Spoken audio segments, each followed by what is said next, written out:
Dan Tuhan Yesus memberkati kita pada pagi hari ini. Firman Tuhan kita pada hari ini saya ambil di dalam kitab 1 Korintus pasal yang ke-13. Tentu bagian yang asing kita, ayat pertama sampai ayatnya yang ke-13. Jadi angka 13 yang dianggap angka sial oleh dunia, ini angka berkat sudah ya. Nah, 1 Korintus pasal 13 ya berbicara tentang kasih. Baik, saudara jemaat sekalian, kita akan membaca secara bertanggapan. Saya membaca ayat pertama, saudara sekalian ayat yang kedua. Walaupun saudara mengikuti dari rumah, ya bunyikan juga saudara ya pembacaannya dengan suara saudara di rumah masing-masing. Demikian firman Tuhan, sekalipun aku dapat berkata-kata dengan semua bahasa manusia dan bahasa malaikat, tetapi jika aku tidak mempunyai kasih, aku sama dengan gong yang berkumandang dan canang yang gemerincing.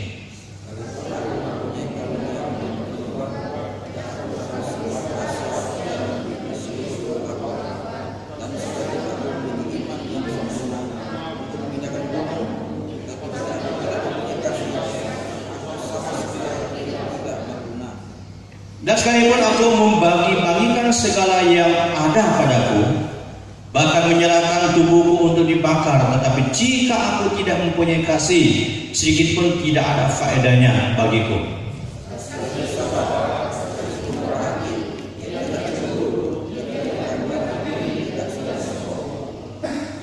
Ia tidak melakukan yang tidak sopan dan tidak mencari keuntungan diri sendiri. Ia tidak memarah dan tidak menyimpan kesalahan orang lain. Ia tidak bersuka-cita karena ketidakadilan, tetapi ia menutupi segala sesuatu, percaya segala sesuatu, mengharapkan segala sesuatu, sabar menanggung segala sesuatu. kasih tidak berkesudahan, membuat akan berakhir, bahasa roh akan berhenti, pengetahuan akan lenyap. Sebab pengetahuan kita tidak lengkap dan nubuat kita tidak sempurna. Tapi ya, jika yang sempurna tiba, maka yang tidak sempurna itu akan lenyap. Ketika aku kanak-kanak, aku berkata-kata seperti kanak-kanak. Aku merasa seperti kanak-kanak, aku berpikir seperti kanak-kanak. Sekarang sesudah aku menjadi dewasa, aku meninggalkan sifat kanak-kanak itu. Karena sekarang kita melihat dalam cermin suatu gambaran yang samar-samar, tetapi nanti kita akan melihat muka dengan muka. Sekarang aku hanya mengenal dengan tidak sempurna, tetapi nanti aku akan mengenal dengan sempurna seperti aku sendiri dikenal. Kita baca sama-sama. Demikianlah tinggal ketiga hal ini, yaitu iman, pengharapan, dan kasih. Dan yang paling besar di antaranya ialah kasih. Demikianlah tinggal ketiga hal ini, yaitu iman, pengharapan, dan kasih. Dan yang paling besar di antaranya ialah kasih. Selalu saya kasih dalam Tuhan kita Yesus Kristus, dari nas pembacaan kita, saya mendasari di dalam ayat yang ke-13, sekali lagi menjadi ayat emas buat kita. Dan demikianlah tinggal ketiga hal ini, yaitu iman, pengharapan, dan kasih. Dan yang paling besar di antaranya ialah kasih. Saya berikan tema renungan kita hari ini adalah kasih sebagai yang paling besar. Setelah perhatikan sekali lagi, kasih sebagai yang paling besar. Demikianlah tinggal ketiga hal ini, yaitu iman, pengharapan, dan kasih. Nanti dalam minggu-minggu yang akan datang, saya akan berbicara kembali kepada kita tentang iman dan tentang pengharapan yang dimaksudkan. Saudara, apakah iman itu tidak penting? Pastilah bahwa ya dipentingkan. Apakah pengharapan juga tidak penting? Ya pastilah bahwa itu penting. Sebabnya dikatakan demikianlah tinggal ketiga hal ini, iman, pengharapan, dan kasih. Namun di antara tiga saudara ini, yang lahirnya sama saudara, tapi dikatakan bahwa yang paling besar adalah kasih. Itu sebabnya bahwa kita perlu merenungkan, kita perlu memikirkan, mengapa firman Allah berkata bahwa yang paling besar ialah kasih. menjadi alasan dikatakan bahwa yang paling besar di antara iman, pengharapan, dan kasih itu adalah kasih. Mengapa tidak dikatakan bahwa iman yang paling besar? Mengapa tidak dikatakan bahwa pengharapan yang lebih besar? Itu berarti ada sesuatu yang sangat penting untuk kita mendalaminya. Oleh saudara-saudara kasih Tuhan, hari ini saya akan memberikan ada 4 alasan mengapa dikatakan bahwa kasih sebagai yang paling besar. Kita memang diajar untuk hidup beriman. Kita memang diajar untuk hidup berpengharapan. Itu sering kita juga dengarkan. Kita juga diajar untuk hidup di dalam kasih. Namun demikian saudara, kita patut merenungkan mengapa kasih yang paling besar dikatakan di antara iman dan pengharapan itu. Itu berarti bahwa kita perlu merenungkannya secara mendalam. Saya menemukan salah 4 alasan penting yang firman Allah mengajarkan kepada kita. Alasan yang pertama adalah mengapa kasih yang paling besar. Oleh karena kasih adalah sifat Allah yang diberikan kepada manusia. Allah itu adalah kasih. Sebelum dunia diciptakan, sebelum segala sesuatu ada, Allah itu memang ada dengan ada dan dirinya sendiri. Jadi sebenarnya dia adalah Tuhan yang kekal. Yang orang bodoh kadang bertanya, orang bebal kadang bertanya, siapa yang menciptakan Tuhan? Nah, ini pertanyaan orang bodoh saya bilang ya. Itu namanya cari-cari alasan. Kalau ada yang tanya, siapa yang menciptakan Tuhan? Pak, Tuhan menciptakan dunia segala isinya. Terus yang ciptakan tentu siapa? Ya, orang tidak mengerti tentang Tuhan, ya bertanya seperti ini. Ya Tuhan dia ada sendiri. Tidak ada diciptakan oleh siapapun, memang dia ada. Di dalam diri Allah yang ada surat, dia punya sifat. Di antara kita berkata sifat daripada Allah itu sendiri adalah kasih. Dan membaca Alkitab berulang kita dapat menemukan bahwa Alkitab mengajar kepada kita tentang sifat Allah itu sendiri. Bahkan kita sudah tahu bahwa oleh karena kasihnya lah, maka manusia yang jatuh dalam dosa, Allah berkenan datang untuk menyelamatkannya. Hanya karena kasihnya. Dan kasih itu saya bahwa sudah ada di dalam kekekalan Allah itu sendiri. Sampai kita sudah tahu bahwa kita berkata dalam Kejadian pasal 26-27, kalau Tuhan menciptakan manusia segambar dengan dia, sepeta dengan dia, ya, maka ada sifat Allah yang diberikan kepada manusia. Karena segambar sepeta ada sifat-sifat Allah yang ada pada diri manusia. Dan satu sifat teragung dari Allah yang diberikan kepada kita adalah kasih. Allah memberikan sifat dirinya, kasihnya kepada manusia sejak manusia diciptakan. Ini penting saudara. Jadi Allah yang kekal itu adalah Allah yang kasih. Waktu dia menciptakan manusia sepetak segambar dengan dia, kepribadiannya, sifat ilahinya diberikan kepada diri kita, maka otomatis manusia itu juga diberikan sifat Allah yang disebut dengan kasih. Kepada ciptaan makhluk hidup lain ada, ya, tumbuhan tidak mungkin punya kasih, binatang tidak punya kasih, saudara. Hanya manusia yang mewarisi sifat Allah. Maka ini satu keagungan, maka yang terbesar. Saya pernah sampaikan dalam berapa waktu yang lalu, ya, saya sedang menulis, juga sedang meneliti, ya, sedang membuat satu model, ya, penginjilan untuk menjawab satu pertanyaan dan satu pergumulan yang sering, ya, jadi jawaban orang dunia. Pertanyaan orang dunia, apakah perbuatan baik bisa menyelamatkan manusia? Atau kalau kita negatifkan dalam kalimat Kristen, kita sering berkata perbuatan baik tidak mungkin menyelamatkan manusia.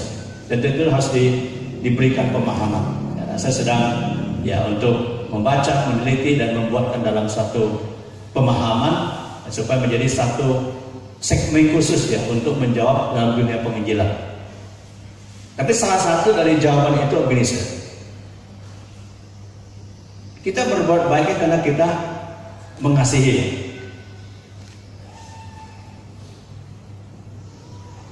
Mengasihi itu sudah ada dalam sejak kekal. Allah tidak membutuhkan karena kita mengasihi untuk menyelamatkan kita. Dia mengasihi kita, menyelamatkan kita, bukan karena kita mengasihi sesama. Allah menyelamatkan kita. Karena memang kasih itu sebelum manusia jatuh dalam dosa sudah diberikan oleh Allah kepada manusia. Di Taman Eden, Adam dan Hawa sudah diberikan kasih untuk mereka saling mengasihi sebagai suami istri. Sebelum manusia jatuh dalam dosa, hanya setelah manusia jatuh dosa, maka praktek kasih, kualitas kasih, kehidupan kasih itu menjadi berkurang. Maka Kristus datang, saudara, untuk memulihkan hidup kita. Sehingga yang dasarnya tadi manusia sebenarnya sudah punya sifat kasih. Kasih itu dimurnikan, kasih itu dikuduskan, kasih itu disucikan kembali. Maka saudara kasih adalah paling besar. Karena kasih adalah pemberian daripada Allah yang kekal. Sifat Allah yang kekal yang diberikan kepada kita. Saudara harus berbangga, sifat itu ada pada diri kita. Ya, saya sangat percaya saudara, sebejat-bejatnya seorang manusia, setidaknya dia masih ada setitik kasih dalam dirinya. Amin. Halo? Saya percaya saudara, walaupun kita bisa benar, sejahat-jahatnya seorang manusia masih ada satu kebaikan pasti paling tidak dirinya. Ya, tentu kita harus menemukannya. Tapi yang namanya binatang ya, tidak ada satu titik kasih pun tidak ada. Memang itu bukan diciptakan sepeta segambar dengan apa. Tidak ada sifat Allah pada dirinya. Tentu semuanya bahwa kasih itu yang paling besar. Alasan yang kedua, mengapa dikatakan Alkitab bahwa kasih itu sebagai yang paling besar? Jawabannya adalah bahwa karena kasih tidak hanya berhenti di dunia ini atau di bumi ini, tapi kasih akan ada dan hidup di dalam kekekalan. Kalau saudara, karena kasih tidak hanya sampai di diri berhenti, tapi kasih akan terus berjalan sampai kepada kekekalan. Kita membaca bahwa kita berkata, sekarang memang kita tidak bisa melihat dengan sempurna. Segala sesuatu kita bicara tentang surga, kita tidak bisa memahaminya dengan sempurna. Apa yang kita ungkapkan tentang surga, itu bisa kita pahami. Tentu saudara kalau mau belajar tentang surga, belajar pertama apa yang dari Alkitab dulu ya. Dulu Pak, bagaimana dengan katanya ada orang yang pernah mati lalu dibawa Tuhan ke surga? Ya boleh-boleh aja untuk pembanding. Ya, untuk pembandingannya. Ya, saudara mau percaya tidak percaya, ya hak saudara untuk menilai. Tapi yang saya anjurkan adalah pertama-tama kalau mau tahu surga, memahami surga, belajar apa yang Alkitab katakan. Demikian juga kita mau belajar tentang neraka, apa yang kita ajarkan.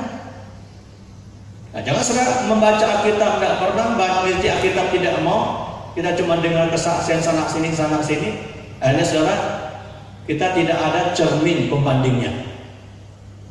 Itu sudah kasihkan kita pedoman, ya. Undang-undangnya di sini, hukumnya di sini, peraturannya di sini, penjelasan di sini, ya. Maka saudara kembali kepada firman Allah. Tapi kita percaya selain kasih Tuhan. Mengapa dikatakan bahwa demikianlah tinggal ketiga hari ini? Iman, pengharapan dan kasih. Dan yang paling besar adalah kasih. Karena di surga kita tidak butuhkan beriman lagi. Amin. Mau beriman kepada siapa di surga? Di surga kita sudah bertemu dengan Kristus. Di surga kita sudah bertemu dengan Allah kita. Di surga kita tidak perlu lagi pergumulan untuk beriman menghadapi segala kesulitan di dunia ini. Apa di surga ketika kami masih perlu pengharapan, tidak perlu lagi, karena surga itulah pengharapan kita sekarang di hidup dunia ini. Iman dan pengharapan sangat dibutuhkan di tengah-tengah kita hidup selama di dunia ini. Kasih dibutuhkan, kasih sahabat, tapi kasih itu akan terus dekat. Kenapa saudara? Karena di surga kasih pada manusia tidak hilang. Kita ada daya kasih untuk mengasihi Allah kita yang telah menciptakan kita. Tentu sekali lagi bahwa pengertian kasih di surga tidak sama dengan kasih yang kita pahami. Saya coba meneliti saudara. Ya, semua saudara pasti sudah paham bahwa bahasa Yunani menggunakan kasih ya, dengan 4 kata, yaitu kasih eros, storge, philia atau phileo, dan agape. Nanti Pak, apa itu kasihnya? Cari sendiri saja. Apa itu kasih phileo atau philia? Apa itu kasih storge? Apa itu kasih eros? Semua kasih ini baik saja.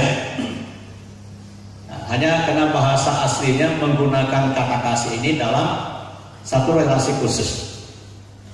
Biasanya kalau misalnya relasi kena antar jenis, tertarik kena antar jenis, itu namanya kasih eros ya. Karena hubungan yang bisa erotik, ya itu kasih karena daya tarik seksual. Itu juga pemberian Allah. Ya, jangan saudara kata eros itu salah. Ya, penyimpangannya yang salah. Jadi, tetapi saudara, ada satu kata kasih yang berulang kali dipakai adalah kata kasih agape. Dan kata yang sama dipergunakan dalam Yohanes pasal 3 ayat 16, karena begitu besar kasih Allah kepada din agape. Dan Korintus menggunakan kata kasih agape yang dipakai. Kasih agape adalah kasih yang kekal, kasih yang sebenarnya yang sebenarnya ada pada Allah, yang diberikan kepada manusia sifatnya kekal.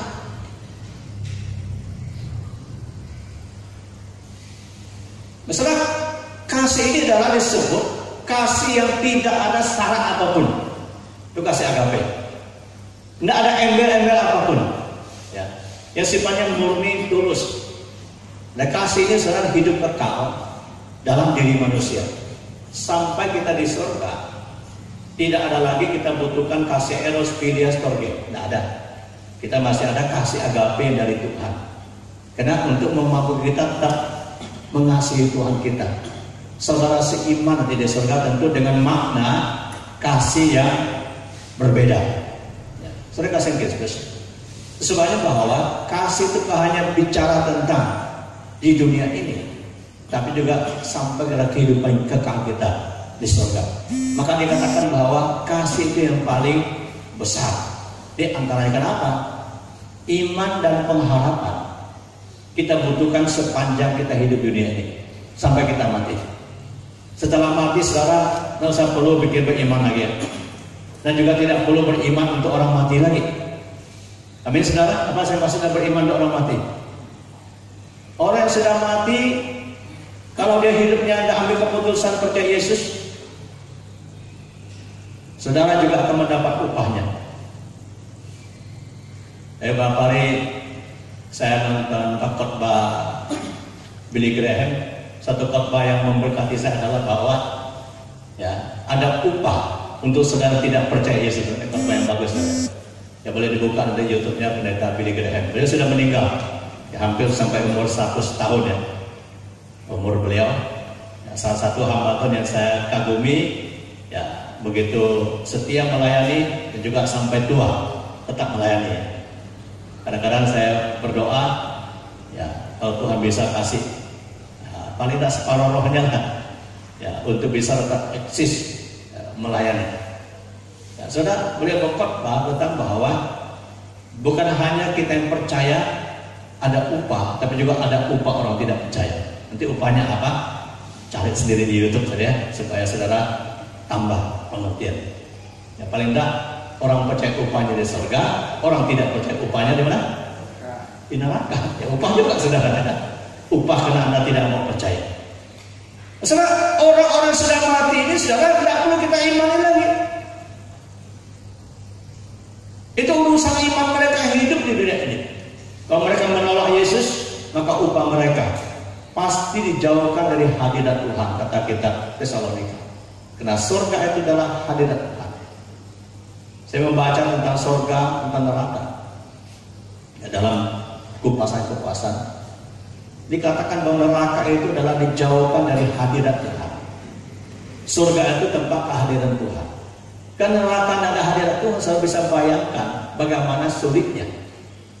Di dunianya kita berdoa supaya hadirat Tuhan datang ke rumah tangga kita, betul tidak?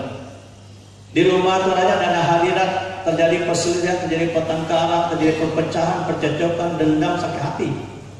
Yang ada hadirat Tuhan kan?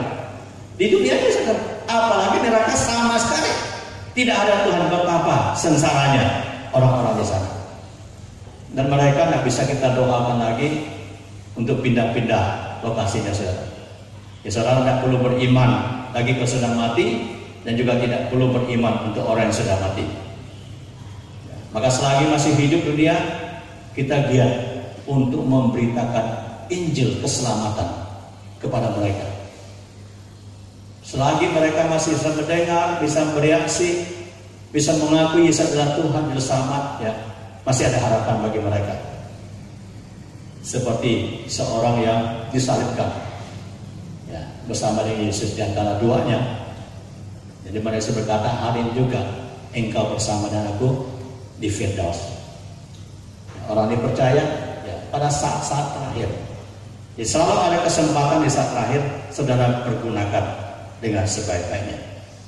Terus saudara, kita belajar kasih Allah yang terus kita menghidupi, dan kita akan menuai dari hasil kasih kita kepada Tuhan sampai ke kali surga nanti. Maka demikianlah saudara, kasih itu sebagai yang paling besar. Alasan yang ketiga, mengapa dikatakan alasan kasih sebagai paling besar? Karena kasih adalah bukti kualitas hubungan dengan Allah dan dengan sesama. Soalnya kesini, kasih adalah sebagai bukti kualitas dari relasi kita dengan Allah atau dengan sesama. Dari ayat 1 sampai ke 7 saya sebut dengan kualitas relasi. Saya sekarang mau tanya kepada kita. Kita ini memang kan setiap hari berelasi ya dengan Tuhan, berdoa, membaca Alkitab dan segala macam. Kita setiap hari berelasi dengan orang lain. Dan yang relasi itu saudara, yang teringinkan adalah kita mengasihi dia dengan kasih. Tetapi pertanyaannya, apakah relasi kita bangun itu punya kualitas atau tidak? Nah, saya sering sampaikan, kalau saudara yang hampir semua ya yang ikut bimbingan pranikah, saya selalu memberikan tugas di Korintus pasal 13. Ini tugas yang biasa saya berikan buat mereka yang menikah, yaitu bagaimana mempraktekkan kasih satu dengan yang lain berdasarkan Korintus 13. Ya, ada kualitasnya di sana. Setelah kita menemukan bahwa di sini berbicara tentang kualitas. Kita berkata sekalipun kita bisa melakukan apa saja untuk Tuhan kita, tapi kalau kita lakukan itu bukan karena dengan kasih, maka saudara sesungguhnya nilainya nol. Tuhan berikan bagi kita. Amin saudara. Dan itulah teguran Tuhan kepada jemaat dalam 7 suratnya kepada jemaat yang kecil. Teguran kepada jemaat yang mewakili gereja masa kini, jemaat Efesus. Mereka giat untuk Tuhan, mereka berjeri pada Tuhan, sepertinya giat untuk Tuhan, tapi mereka kehilangan kasih. Artinya apa saudara? Orang melakukan sesuatu seperti baik untuk Tuhan, tapi sebenarnya tidak ada kualitas kasihnya. Saya ambil contoh. Kami hamba Tuhan bisa seolah-olah giat melayani, seolah-olah ya. Tapi kalau kami giat melayani hanya untuk diperhatikan, hanya untuk cari panggung, hanya untuk dipuji orang, kira-kira di mata Tuhan ada tak nilainya, saudara? Menurut saudara? Di mata manusia pasti dapat pujian ya.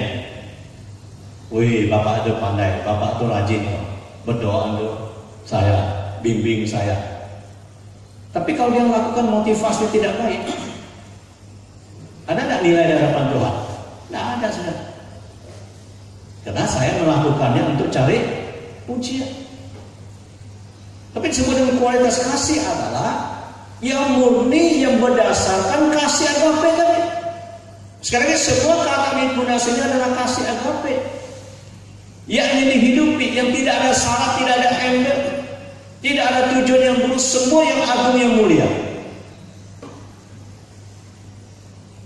Yang kedua, kenapa kasih yang besar? Kasih itu adalah, saudara, yang menjadi kualitas hubungan kita satu dengan yang lain. Karena saudara membaca sekali lagi Korintus pasal 13, ini adalah pengikat dari pasal 12 dan pasal 14. Yang dimana Tuhan memberikan karunia kepada jemaat untuk mereka dilengkapi dalam melayani Tuhan.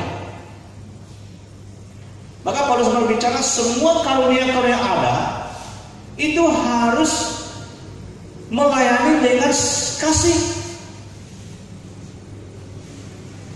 Jadi kualitasnya kasih, bukan penonjolan karunia.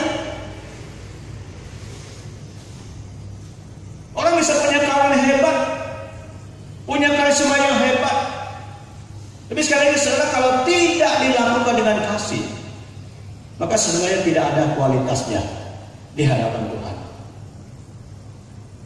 Maka saudara sekaligus, kasih di sini adalah kualitas dari hubungan kita dengan Tuhan.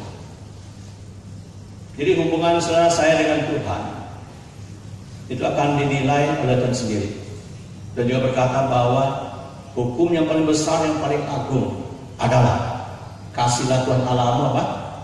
Dengan segenap hatimu, segenap jiwamu, segenap akal budimu, segenap kekuatanmu. Itu berarti seluruh kehidupan kita. Dan hukum yang sama itu adalah kasihlah sesama manusia, yang sebenarnya sama kualitasnya. Nah, saya kasih terus. Jadi kualitas hubungan kita harus dibangun dengan kasih. Apapun dasar daripada hubungan kita. Di dalam kasihnya ada pengampunan, di dalam kasihnya adalah saling percaya, di dalam kasihlah ya ada kesempurnaan. Beberapa waktu lalu kami melayani ya satu ya masalah ya dihadapi juga oleh banyak orang. Saya juga sangat percaya bahwa memang tidak mudah bagi seorang istri, bagi seorang suami untuk menerima pasangan yang melakukan sesuatu tidak pernah dia duga. Betul ya? Tidak mudah, saudara. Apalagi kalau dia itu hamba Tuhan misalnya. Tidak mudah.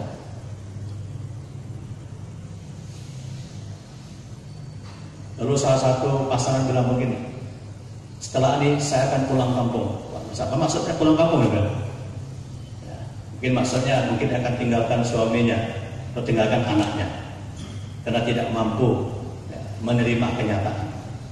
Ya, kalau pulang kampung walaupun tidak bahasa bercerai, itu kan artinya bercerai sementara ya, nanti lama-lama bercerai benar.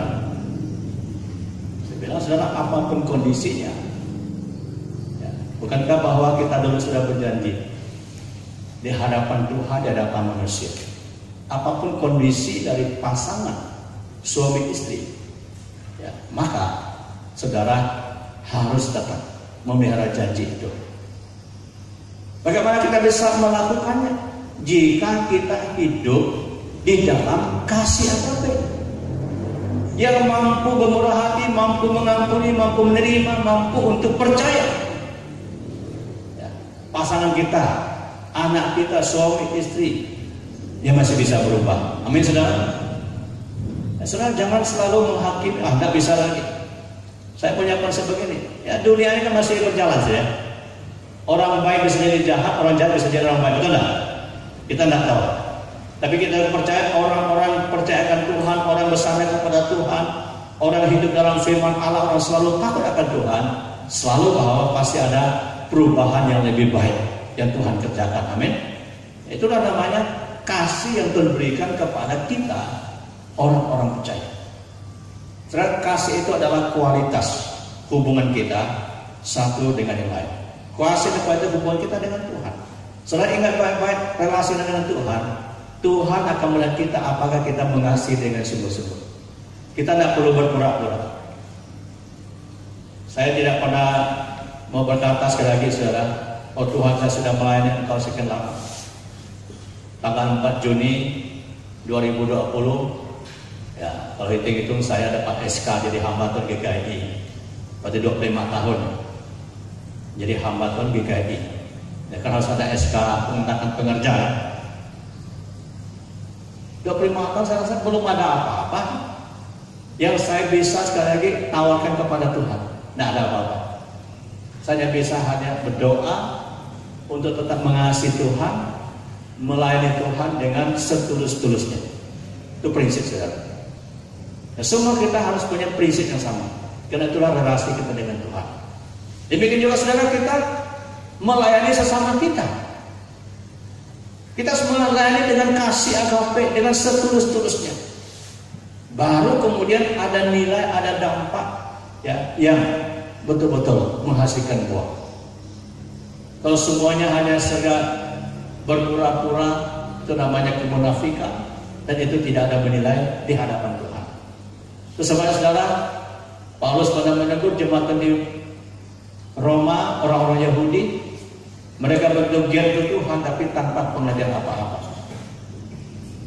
Kita Wahyu menegur kepada kita yang mewakili surat kepada jemaat di Efesus, berjeripaya, bertekun, hebat seperti itu Tuhan, tapi kehilangan kasih mula-mula, maka juga tidak bernilai apa-apa.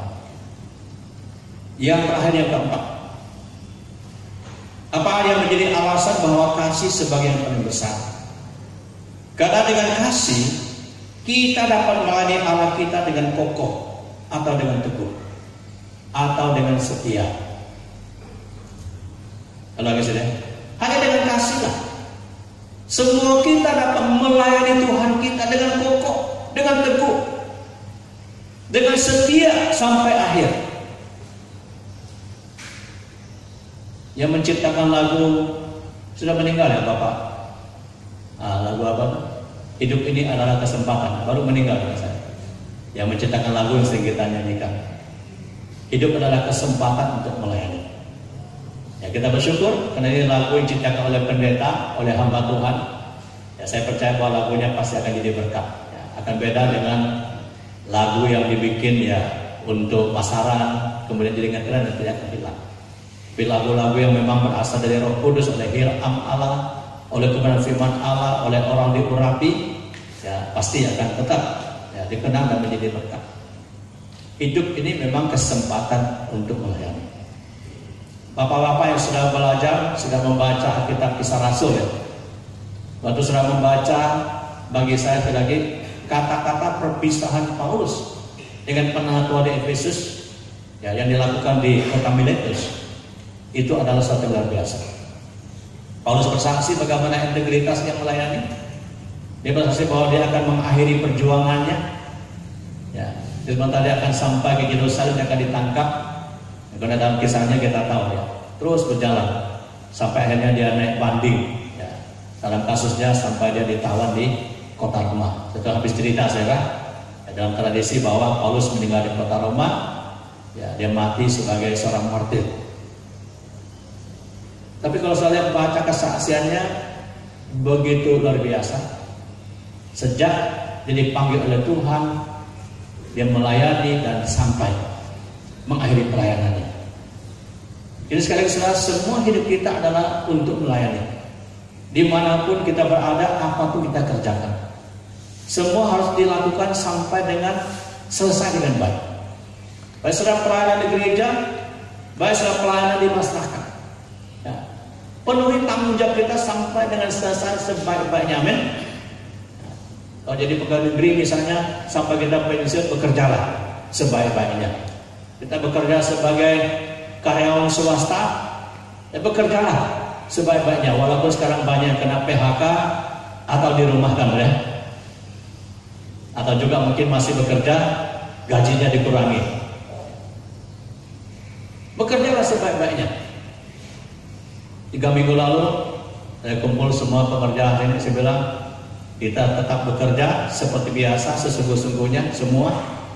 Kalaupun nanti uang gereja tidak ada, kita hanya opsinya 2, gaji kita dikurangi atau di antara kita mungkin dirumahkan sementara. Itu harus siap-siap aja. Ya kalau itu udah opsi terakhir. Tapi semua kita mesti bekerja sampai tuntas, sampai selesai.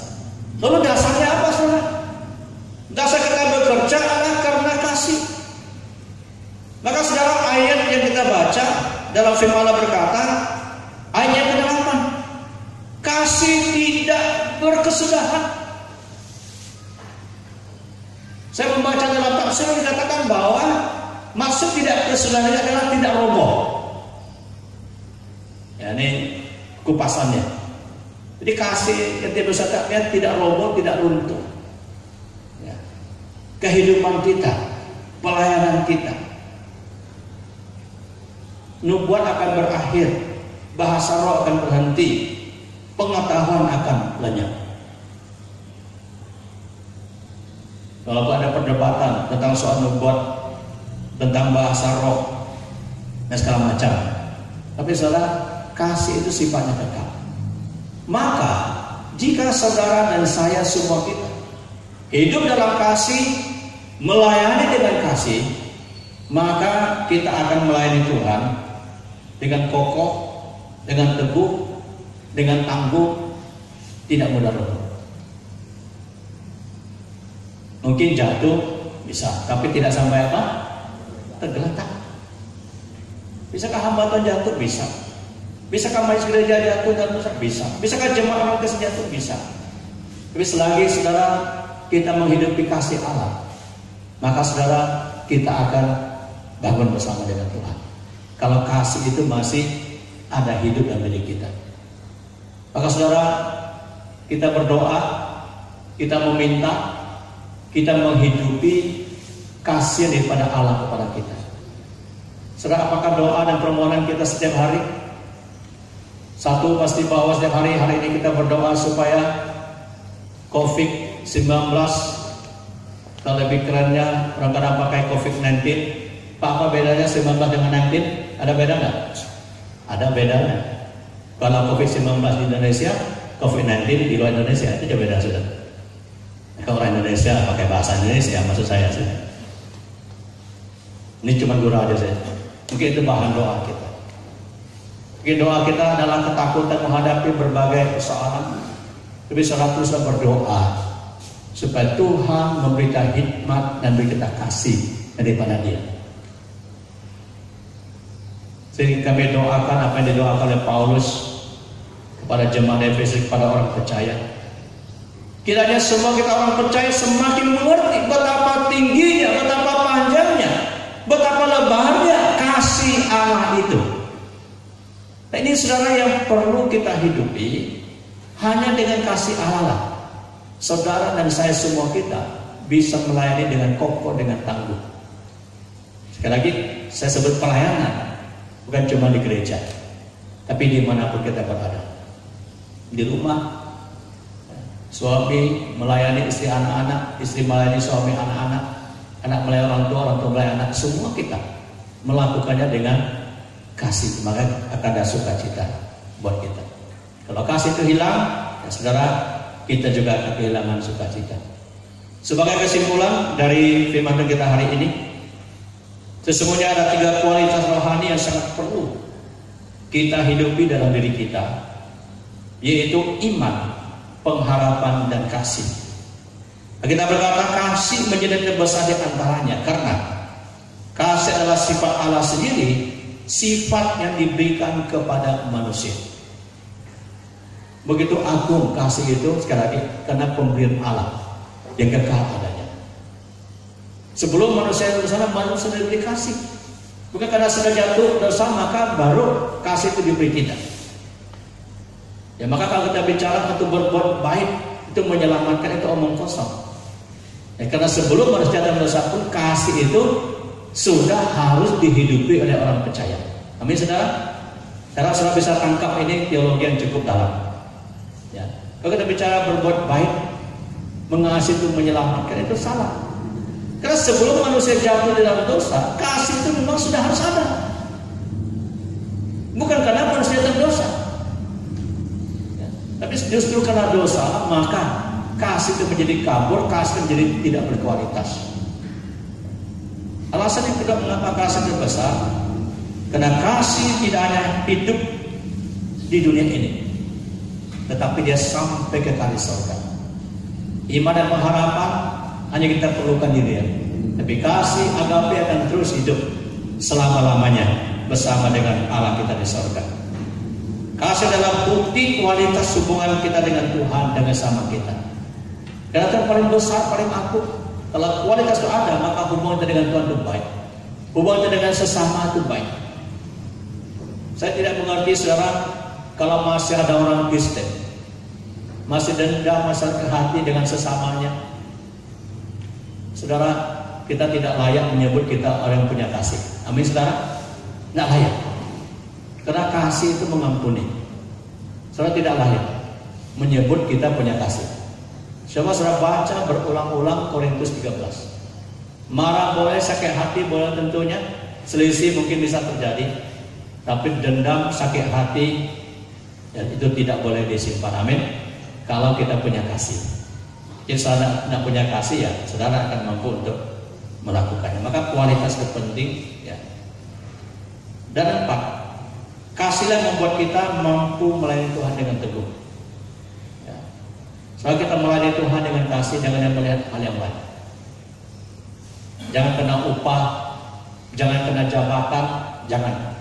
Ya, itu boleh aja sebagai pemacu, tapi bukan yang utama. Kita mengasihi, melayani Tuhan karena kita mengasihi Dia, mengasihi pelayanannya, mengasihi dunia ini. Tuhan memberkati kita semua, baik pada kita.